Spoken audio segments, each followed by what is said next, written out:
Welcome back to Fantasy Love a girl who simply loves her fantasy.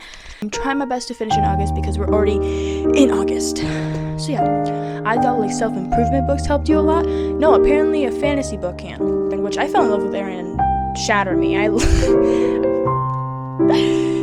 Yes! Okay, curve, every freckle, every shiver, your body Juliet. And then he's like, I'm so desperately in love with you. In this series, we talk about all things fantasy, because I love fantasy. Okay, so today's video, we will be going over my June and July book wrap-up, and basically the books I am trying my best to finish in August, because we're already in August. So yeah. So we're gonna go in, hold on, let me check my journal real quick about what books I read in June and July to be sure. So, I didn't read a lot in June or July because I was in a what is on with my eyeball? I was on a semi-reading slump, so I didn't read a lot. But we read 3 books in June, these much, because I didn't read a lot because I was getting over Alchemized, and we're going to go in order about what books I read. So we finished Alchemized because I started in June, stopped because I was trying to process everything I read, and then we kept on reading, and I finished it in June. This book changed me in ways I didn't know a book can change you. I thought like self-improvement books helped you a lot. No, apparently a fantasy book can. A long, torturous, sad, good, sad, terrible book can change you. Apparently, this is a god tier book for me.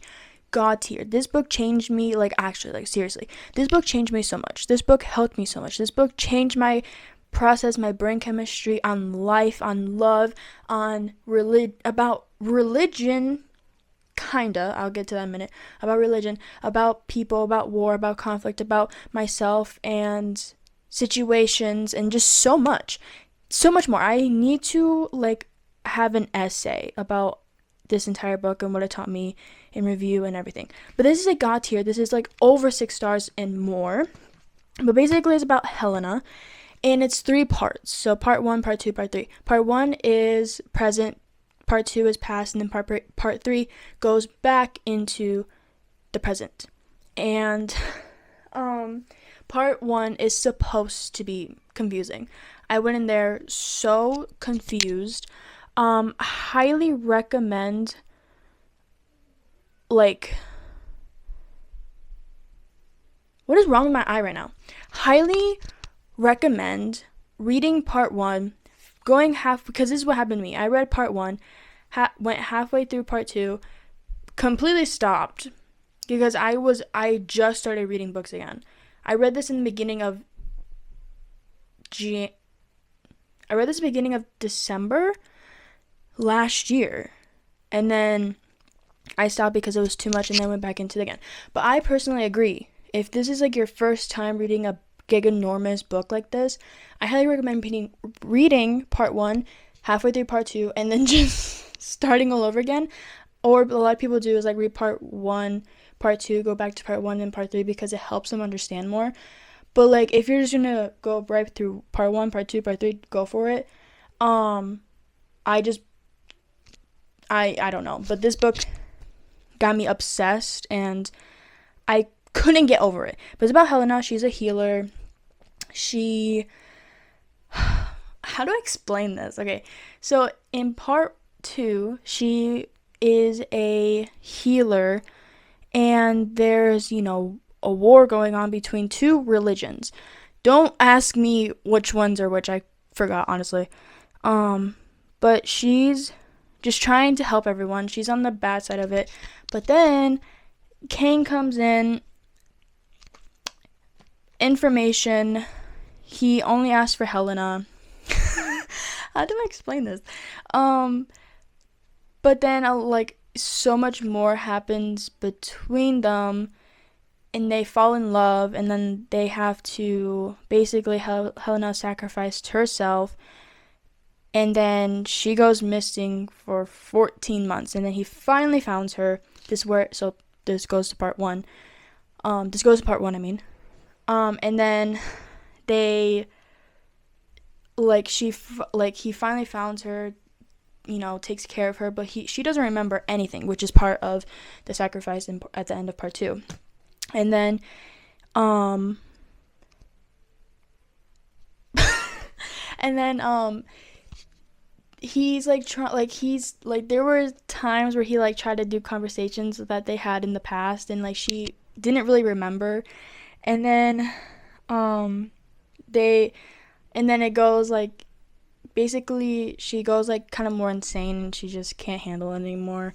But then part 3 is like where they run away together. Like they do a lot of stuff, and then they finally run away together. And that's what I'm gonna say, because it has like, I don't want to spoil too much, but I do want to give you spoilers to read it, because this book, like, honestly, it's like alchemized than Quicksilver, like books that have just genuinely healed me and like inspired me to just be a better version of myself and keep on working on myself.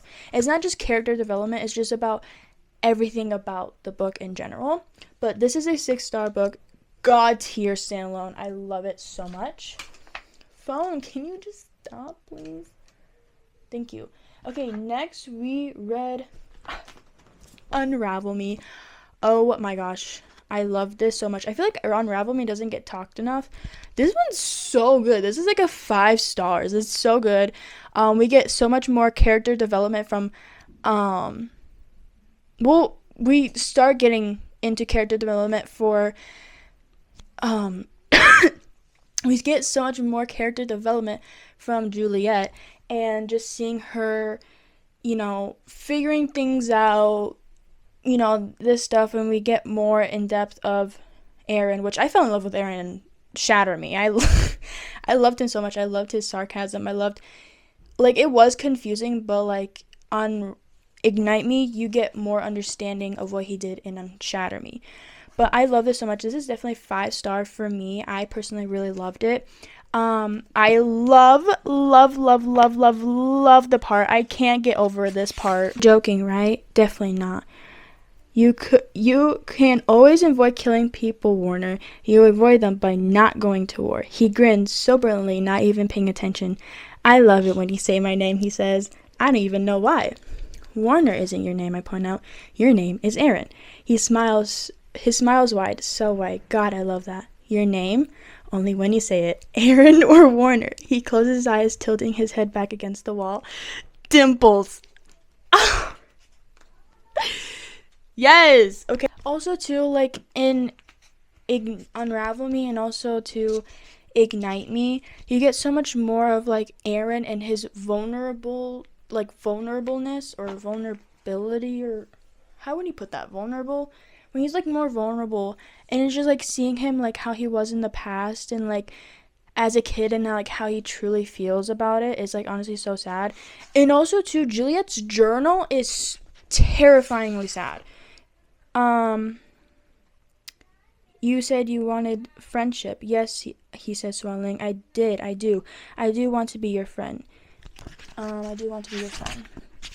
I want to be the friend you fall hopelessly in love with, the one who takes you into your arms and into bed in a private world to keep you trapped in your mind. I want to be that kind of friend, he says.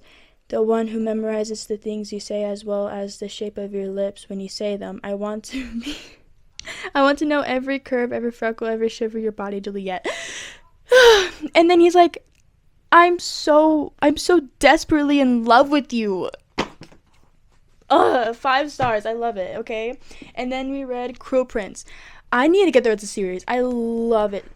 Cruel Prince so much. It's so much more like whimsical fantasy, but still dark because of everything she goes through. And also too, I like it that it also has like the world and also to the fantasy, because like they go through a portal and it goes like back to the normal world. And I'm happy that they talk about that too. But I love Cruel Prince. Definitely another 5-star read for me. I just need to finish the series. I love Jude. I love her mentality. I love her motives. I love how like when she like wants something, she like figures out how to get them and work for them. And like doesn't stop about what her wants want, what her what she wants. And this is like 5 stars. Definitely just, I really love it. I have so many tabs. Yes, I do tab them. Don't judge. Next in July, we read Fairy Tale. Fairy Tale's fat. Like, this is literally 730 pages.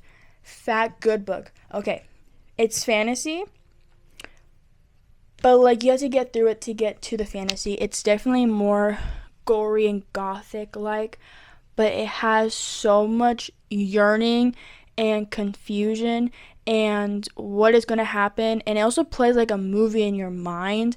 And I genuinely love this book so much because I read it and it took me a long time to read, but also too, like, I was devouring the book so much because it was playing in my mind like a movie and I could understand it so much, and the writing is amazing.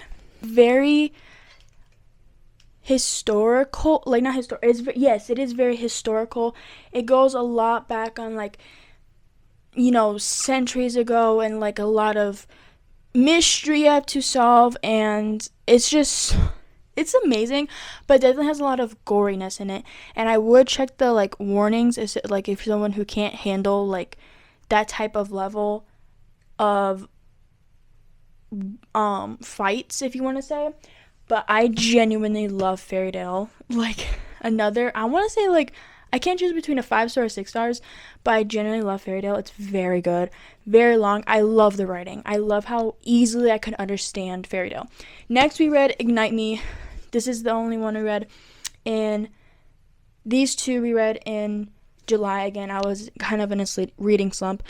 But Ignite Me, another 5 stars. I love that we finally see Juliet in knowing what she wants, how to save the world, seeing her relationship grow deeply with just Kenji and the friend group, and she's, you know, a lot more dived in, seeing her powers, seeing her, you know, she's like vulnerable and still herself, but she knows what she wants and how to get it, and we see her deepen her relationship with Kenji. It's like, so good. Okay, real quick, I don't know when, probably in September, I'm going to be rereading all of Shadow Me. I'm gonna get the rest of the series, and I'm gonna make a whole reading vlog because they're making an adaptation. Like, it's confirmed they're making an adaptation about Shadow Me, and I was already reading I was reading Unravel Me when I found out that they're making an adaptation. I was like, oh my gosh, yes, because I heard so much about Shadow Me, and it was on my list for a long time to read it, but I was just like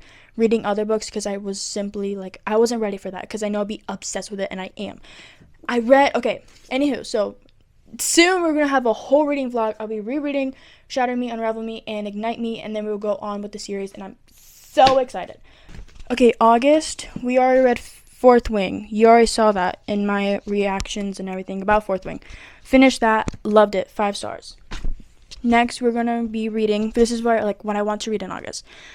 We are reading already in Iron Flame. I'm gonna read Iron Flame. It's long, I'm gonna get through it.